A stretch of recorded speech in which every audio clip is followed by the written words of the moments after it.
Designated agency is a specific arrangement on the national portion of the real estate exam that occurs when a managing broker appoints two different licensees within the same firm to represent the interests of the buyer and the seller, respectively.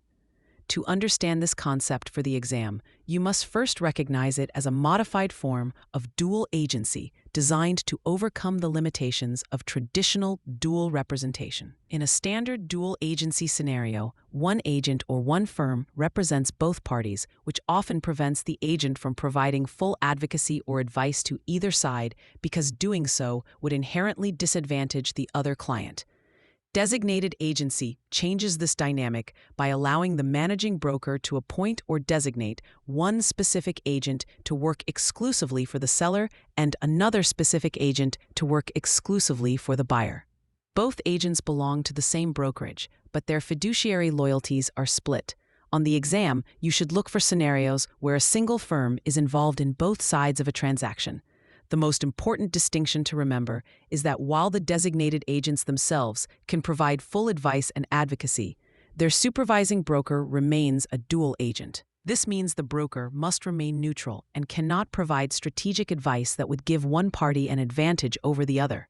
If an exam question asks which individual in a designated agency setup can still provide full fiduciary duties, including loyalty and disclosure to the client, the answer is the designated agent and not the managing broker.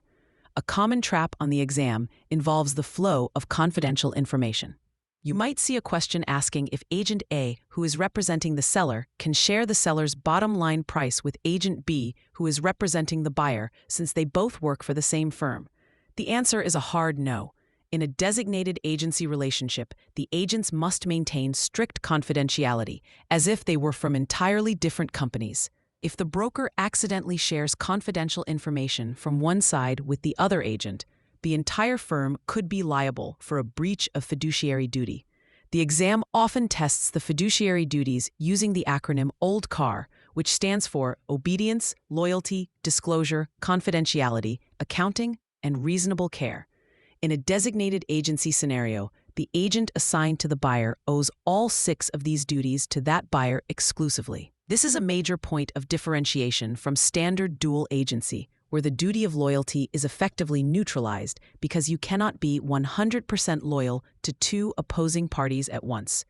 If the exam asks how designated agency benefits a consumer, the answer is usually that it allows for continued advocacy and advice, which is lost in a traditional dual agency relationship. Another trick the exam might use involves the requirement for consent. Just like standard dual agency, designated agency requires informed written consent from both the buyer and the seller. If you see a question where a broker assigns agents without notifying the clients, that is an illegal, undisclosed agency. The exam will also test your knowledge of how designated agency affects advocacy. In a traditional dual agency, the agent is essentially a facilitator who cannot tell the buyer to offer less or the seller to hold out for more. However, in designated agency, the agent for the buyer can and should advise their client on the best negotiation strategy, even if it is aggressive toward the seller, who is represented by their colleague. To keep this straight in your head, use the mnemonic designated means dedicated. In a designated agency, the individual agent is dedicated to one client's best interest, whereas in standard dual agency, the agent is a neutral middleman. Think of the broker as the referee, and the two designated agents as the opposing coaches. The coaches are there to help their specific teams win, while the referee ensures everyone follows the rules without favoring either side. Furthermore, you should be prepared for questions regarding the broker's administrative responsibilities. The managing broker is responsible for ensuring that the designated agents do not share files or discuss the transaction in a way that compromises confidentiality. This is often called creating a wall between the agents. If the exam describes a situation where two agents are discussing a deal in the break room and one reveals the client's motivation, that is a violation of the designated agency rules. You must understand that even though they work in the same office, they are legally treated as if they were from different firms for the duration of that transaction. The state laws regarding designated agency can vary, But for the national portion of the exam, you should focus on the concept that it is an alternative to dual agency intended to reduce the broker's liability while increasing the level of service provided to clients.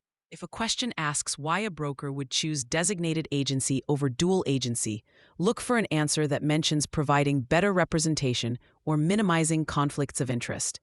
Focus on the word appointment, because the broker must actively appoint these roles for it to be a legal designated agency relationship. By understanding these nuances, you will be able to navigate the complex agency questions on the national exam with confidence.